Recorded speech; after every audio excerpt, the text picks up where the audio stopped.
Well, hi.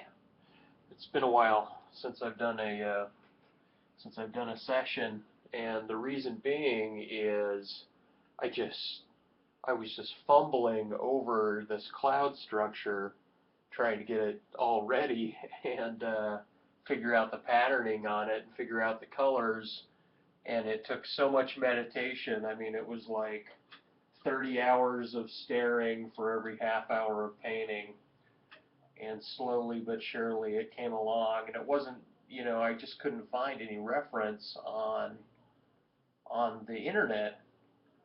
And so I just kept funneling through it until something started to come about, and it's even now it's kind of in rough shape, but I don't know, at least it's coming, at least it's moving a little bit. um, so I guess what I wanted to do is, I mean, everybody's on this religion bandwagon. What is religion? And so why not put in my 2 cents worth and ramble about it while I paint? Being as my painting has a spiritual, religious aspect to it, probably more religious because it's got, a big Christ in it and angels and so forth. But so what to say about religion? Immediately when I think about religion, I think it's about groups of people. It's about clubs of people that move in particular fashion, and they do so because of purity and exaltation and storytelling and imagination and experience. Um, they do all these things because they're they believe in something that is beyond rational explanation for an explanation as to why they're here, how they're here. And the majority of people that speak about this religion thing, with the exception, I think, of Eric Orwell, everybody, I think, is an atheist. I don't know about Matt, thou art that, Matt Siegel. I don't think we got into that discussion, but it's definitely it's definitely interesting to hear the atheist vantage point because they're not going to go too far. They're going to limit their discourse about what religion is in some rationale. And I would have done the same. I would have done exactly the same had I not gone through the phenomenological experiences that put me in the headspace, in the space that I'm in now. Um, so, I mean, religion is a lot of things, though. I mean, it's atonement, it's revelation, it's judgment in some cases, it's spirituality, it's exaltation, it's a complete bliss of being awestruck by something. I mean, maybe Antacandavad spoke to that. I think he spoke to that. And so this idea that Gary's putting forth, that religion is bad science and that science is bad religion, I don't go there. I like a metaphor for a painting, that religion is generally soft around the edges, it's abstract, and that science is more realistic, it's more tight, it's more rigid. Gary would like the word explicit, it's more explicit in its telling. And I don't know. I like both abstracts, and I think there's a place for all forms of expression. And so I don't condemn religion. I think that religion started. I think that the gods that are mentioned either had just amazing powers in the public sphere if they were real men or real women that put them in a godhood status, in a pharaonic status. Otherwise, I mean, and they were probably super intelligent compared to everybody else, well educated, had an inside scoop, probably inherited great deals of of wealth also, and then they obtained their power and their status, their position. I don't know how many of them have had kind of a Jehovah's Witness experience, a supernatural experience that they cling to that would elevate their status to themselves and to whomever else as being more godlike, king-like. Um, but we all know the story of the pharaohs and how the pharaohs were considered gods on earth. And that's not dissimilar to the Pope or other religious sects that have leaders that are supposed to either be gods or be tied to God more uh, directly than the average person. They're put in place to lead their church, their congregation. But what to say? Oh, all right. Butch is in the room. Anyway, what have I said in 7 minutes and 20 seconds?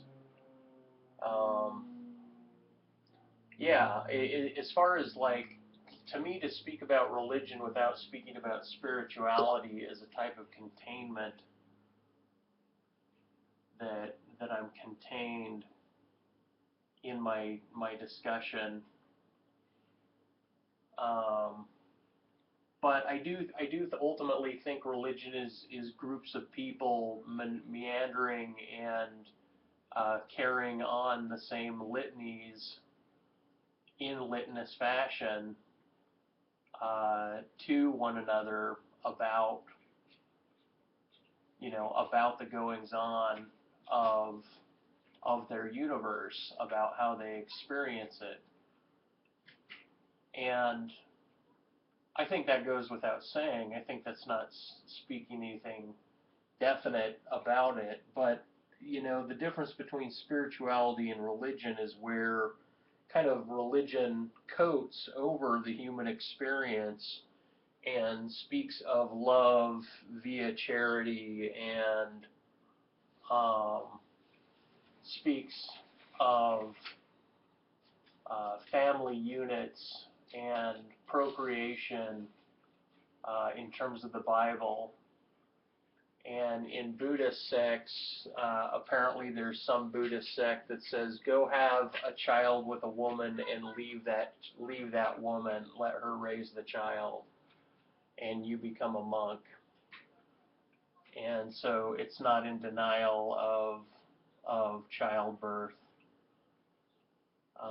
So I do think a lot of storytelling in religion is about procreation, who's begetting who, and what the point of that begetting is, and so the events that happen to an individual family as they're aligned with different doctrines is supposed to bring about, I think that the big religions, the ones that carry on, where the meme of the religion is humongous, is based in it's based in a successful procreation and a successful positivity towards life, but it's not without its justice and its judgment, not without its piety, its attempt for purity.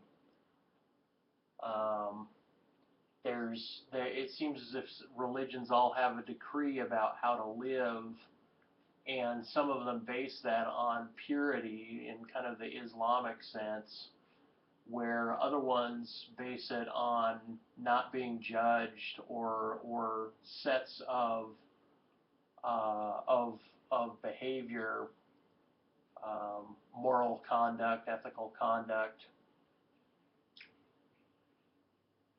and yeah. So I mean, what to say about it? What to say about religions with these godheads? Coming from my vantage point, religion is from a secular point of view, it's like an abstract painting with stories and fables and motifs to invite people to position themselves relative to the canon of whatever the religion is, and start behaving in accordance with one another, in concert with one another,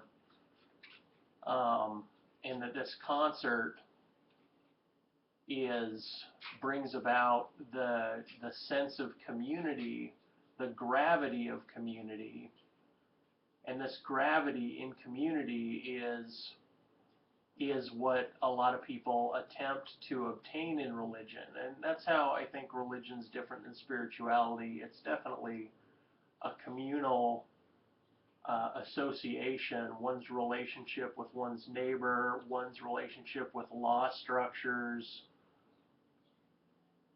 Um,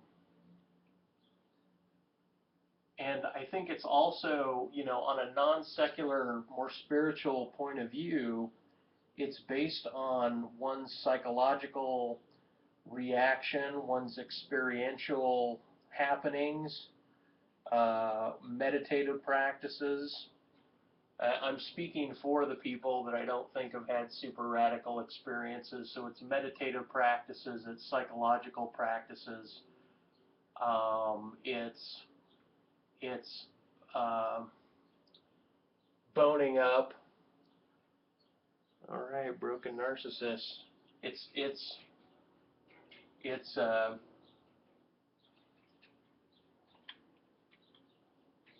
yeah, it's psychological practices. It's awareness of one's environment, how one's awareness engorges and envelops. Um,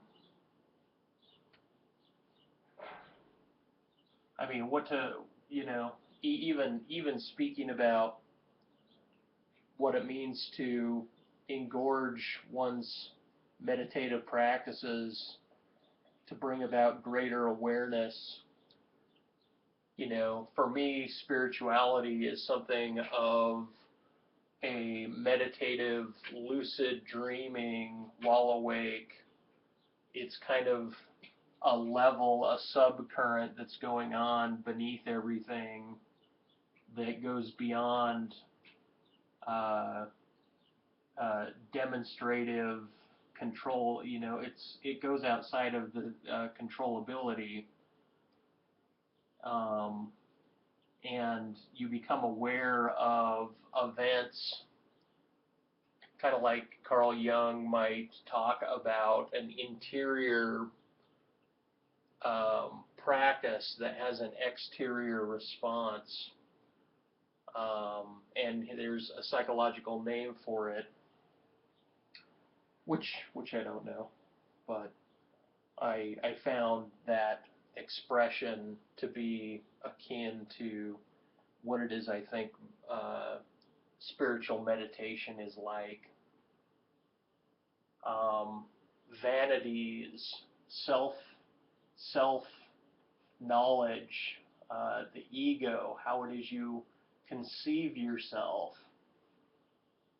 how it is you believe you're conceived, other people's intentionality towards you, other people's knowledges, your knowledges of them, how you interact back and forth with with groups of people, but also how it is you have painted the history of your own life as either beautiful or crass, either valuable or empty. Kind of a grand self analysis of one's own soul relative to their community, relative to their self, relative to their own history. Is their life filled more with joy and positivity and has a history of being absolutely positive at its core, the heart of hearts? Or is it something negative? Is it something crass? Is it something um, that is beyond the community's ideal, beyond the civilized community's ideal? This is difficult to find oneself in accord with the community ideal. And this is supposedly, at least the Christian struggle, is to get back into the ideal, to forgive yourself for your sins or have your sins forgiven, and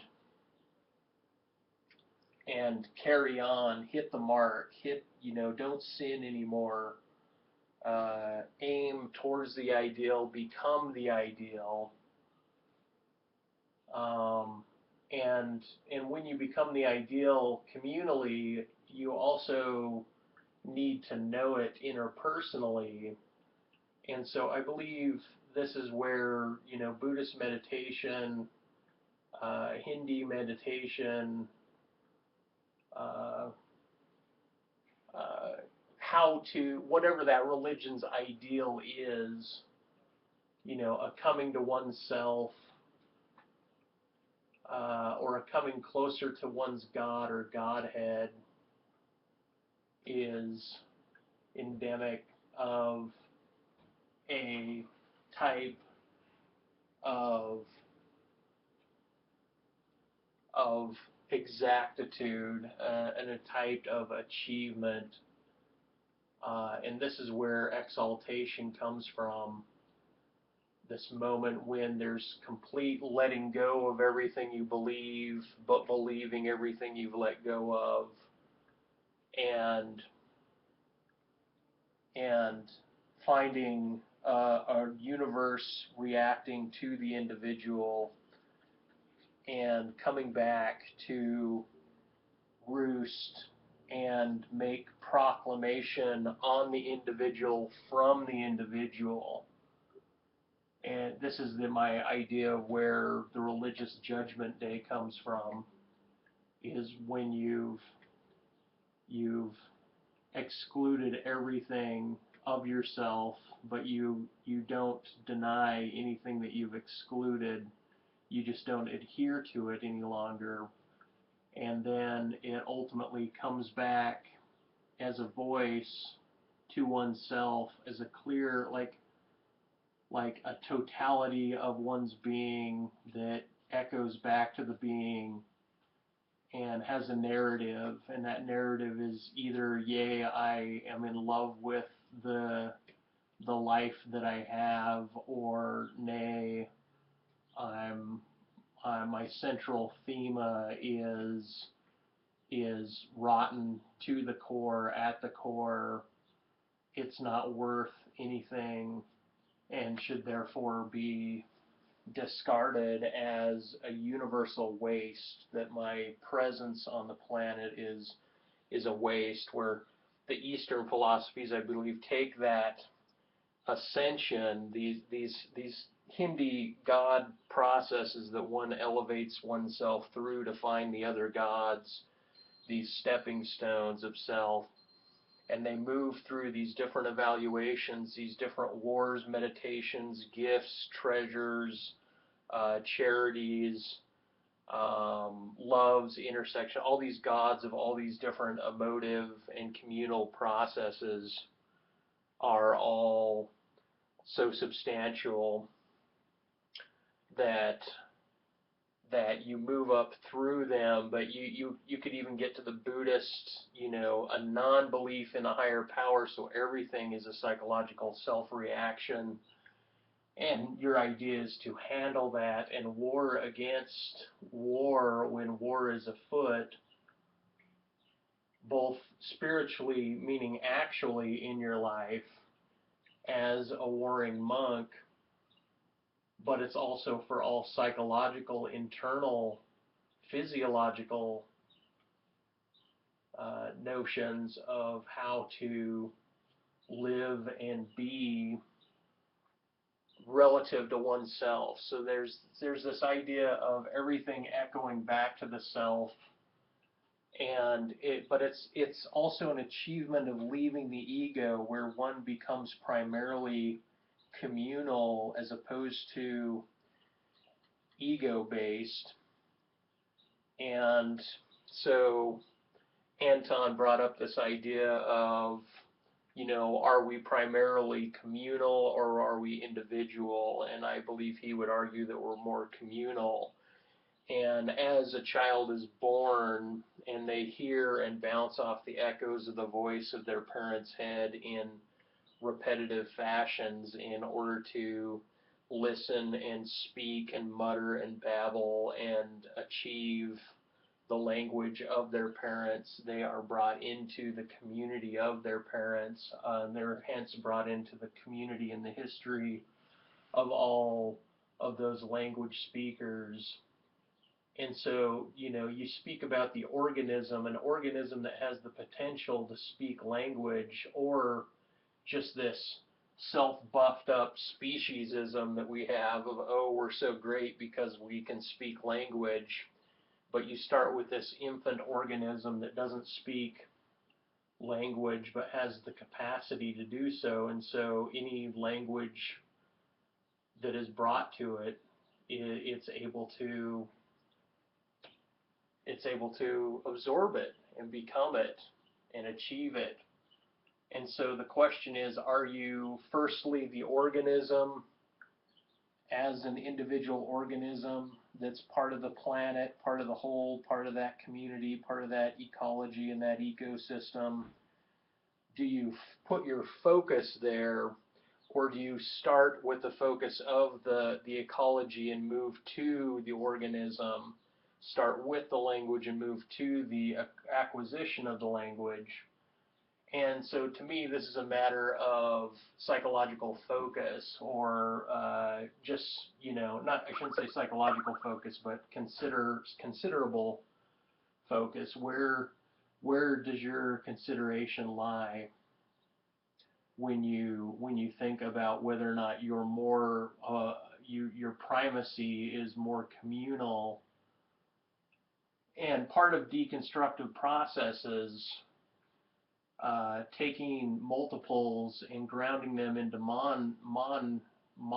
mono perspectives, to find the answer out for oneself. Is one more an individual, or is one a product of one's community? How is one dependent on it? What does one allow otherness to come in and invade their ego and obtain it as a central core? So one is kind of like that being John Malkovich at the end. You are but a little child, an organism that is made up of a history of other souls, and that is your core as a child, as an organism, that you are already in community? Or do you focus in on that child as an ego, as the specific words coming out of its mouth. And how does that relate to religion? Well, it's one's relationship once again to the community.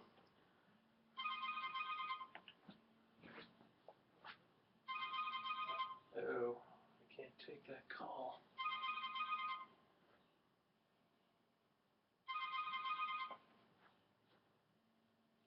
Oh, okay. One moment, everybody. I'm still not going to take that call, but it's coffee break time.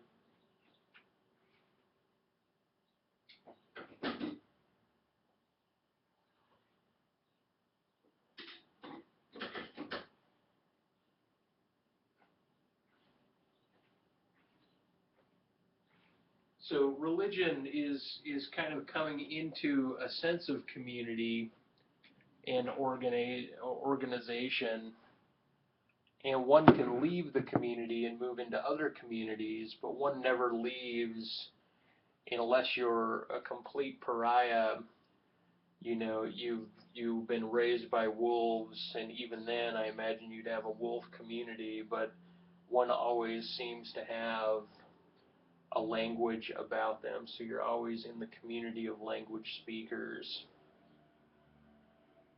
This idea of we're all part of the community of the dying from Anton, or we're all a disclosure to the universe as the universe discloses itself back to us from Thou Art That. This idea of of the self relative to one's environment, and saying that all there is, that people are all the organism has, was a limitation that I held on to before I started granting agency, or I shouldn't even say it had anything to do with me, but something intersected me that was a type of agency occurring from the inorganic, in terms of how my psychology related to symbolism, how my language related to my environment, as if there was an intelligence going on that could guide you through the inorganic series of colors and space and events in order to lead one to something that is beyond the rational set or beyond the human community group. And so my belief is that religion is kind of an awareness of one's connection with the universe. It's not just about a cosmopolitan polis of individuals that are getting together to meander in clubs. I mean, the religion's core is still its relationship, humanity's relationship with the gods, things that are beyond rational discourse. And it's weird to say, does all language have reasonability to it? And I don't believe the Pirahã's language has reasonability to it. I'm not certain if the Egyptians, there must, there were orders and commands and duties that were able to be laid out and orchestrated. And so in that extent, there was reasonability, but to what extent was there abstraction of reasonability, a way to step outside of one's theos, if theos was something that was so embedded in all of the individuals,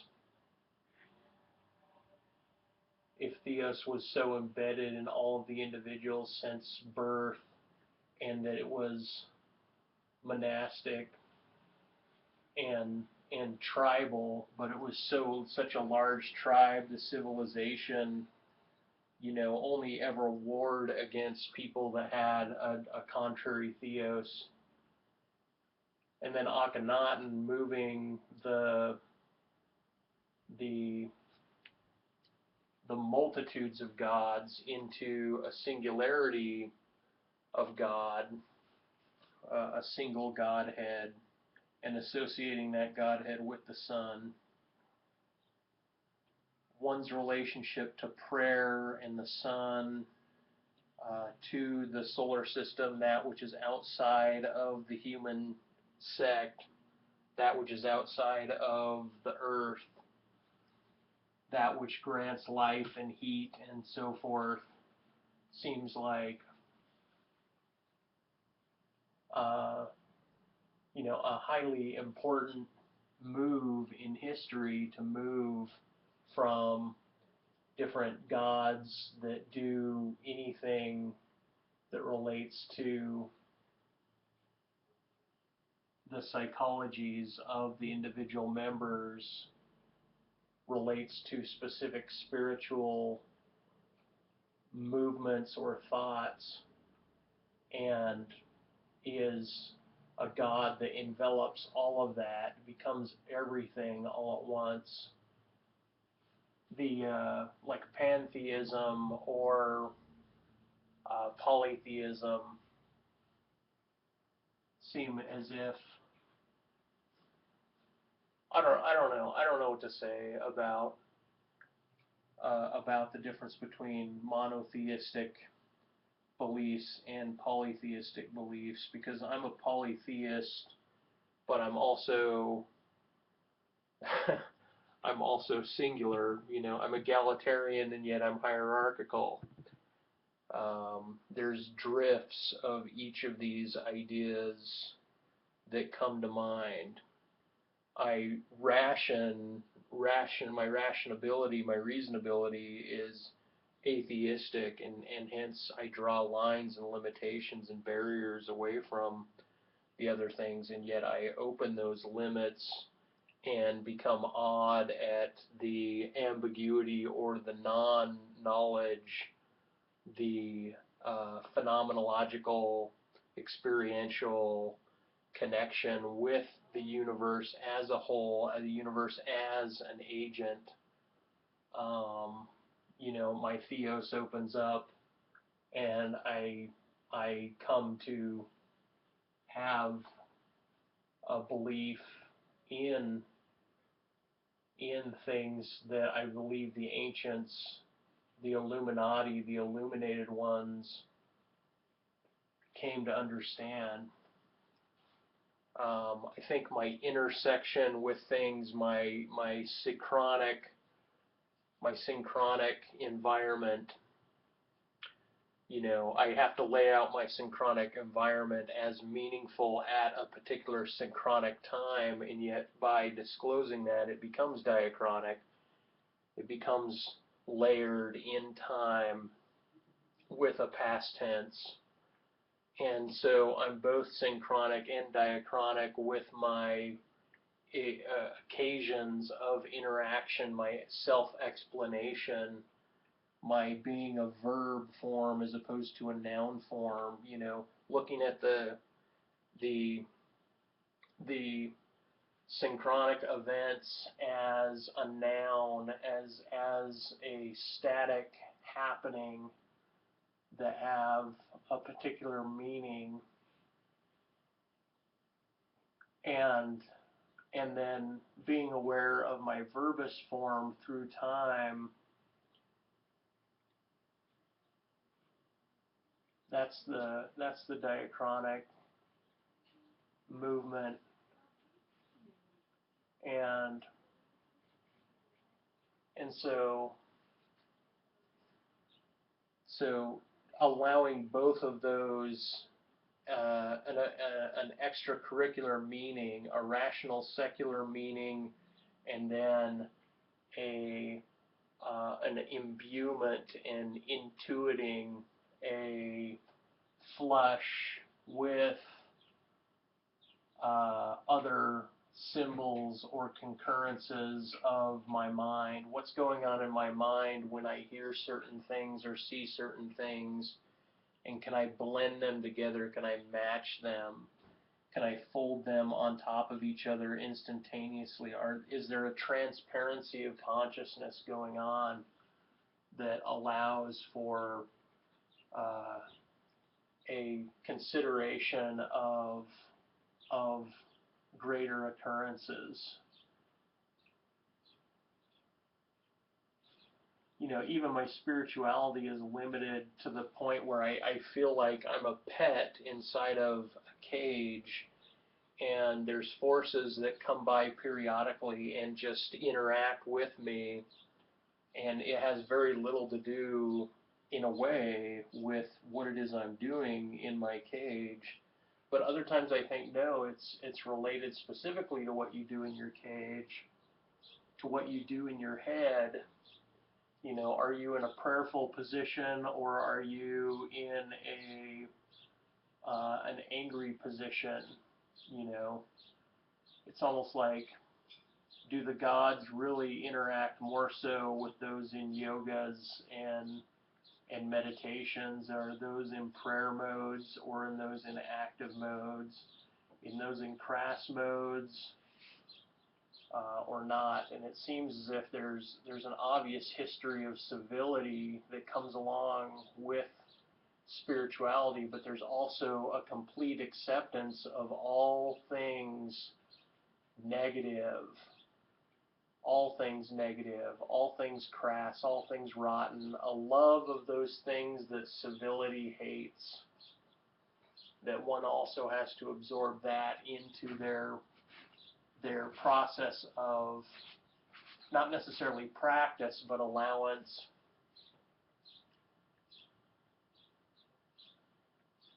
I don't know. I could be accused of speaking word salad. I've been going on for 36 minutes. And only Butch is left in the room. I've scared him off.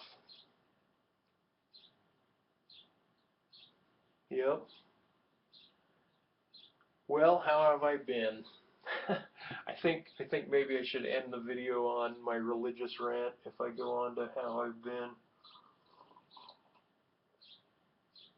I've been a little psychotic, a little meditative.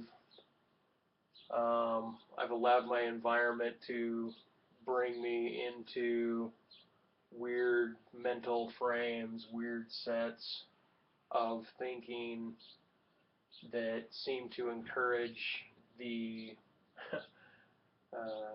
diagnosis of mental illness. But to me, it's not a disease because it's not diseasing me. To me, it's not a disease because it's something that's occurring, but it doesn't occur that often. It occurs periodically, though, and mostly I've been pretty lazy and pretty stumped. I've been stumped by my painting. I've been stumped by how it is I'm relating to certain aspects of what it is I'm painting. And the painting's been on my mind so much, it's just that I'm not moving as quickly with it as I wanted to. I really wanted more paintings done by the time my market comes about in the summer. But I just don't know if that's going to happen, because this one's taken forever. And I kind of want to start another painting, but since I'm getting over this cloud hump, maybe things will start looking up for me. Anyway, I've gone out a few times. I had to leave for a while. I went to a cabin up north and stayed with some people for a little bit of time. And that was good. That was good for me. That was good fun. It was also, there was a little bit of paranoia involved in it.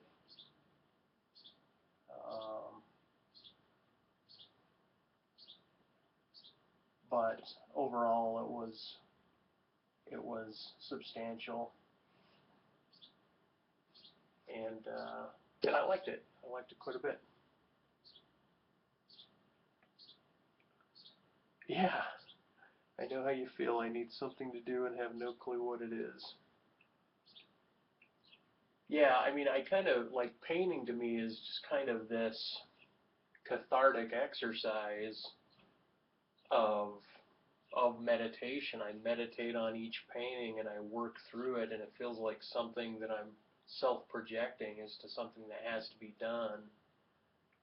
And yet, as far as my life is concerned, advancing my life, sometimes it's like I need to be in a community or a group doing activities that are, where other people are bringing up the subject matter, like, hey, let's just go do this, or let's think that, or let's practice this, or let's do X, Y, and Z, let's play this game. It feels almost like I'm missing people, even though I have friends and we go out to movies and we go out to eat and we share interests. Um, and I also have friends who I don't share interests with and I argue a lot with, and and they bring up a whole different aspect. But yeah, I don't know. It's almost like I'm looking for something, instead of like one friend that I get along with. I'm looking for a group. It's like a group of beings trying to maneuver together, but I've isolated myself by purchasing a piece of property instead of renting, and that might be a problem there. I find that great that you can do that. Thanks. Well, guys, I think as far as the religious video is concerned, I'm going to stop it now. If I start a new one, so be it. Um, anyway, that's what's up.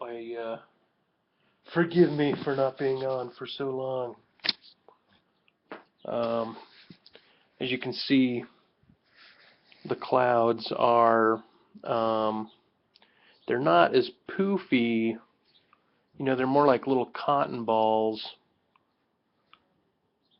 and they're a little stringy. It's a little strung out, and so that's a bit of a problem for me.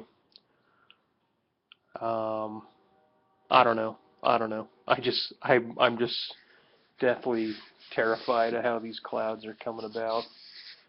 So working on it, making it better. That's been my whole thing until I could figure out the clouds. I wasn't going to make another video. And quite frankly, I thought to myself, what am I going to say anymore? Do I have anything to say? Am I becoming repetitive? Do I sound repetitive to people? Put it in the comments below if you think I'm repetitive. Um, okay. Yeah, thanks for liking my little hot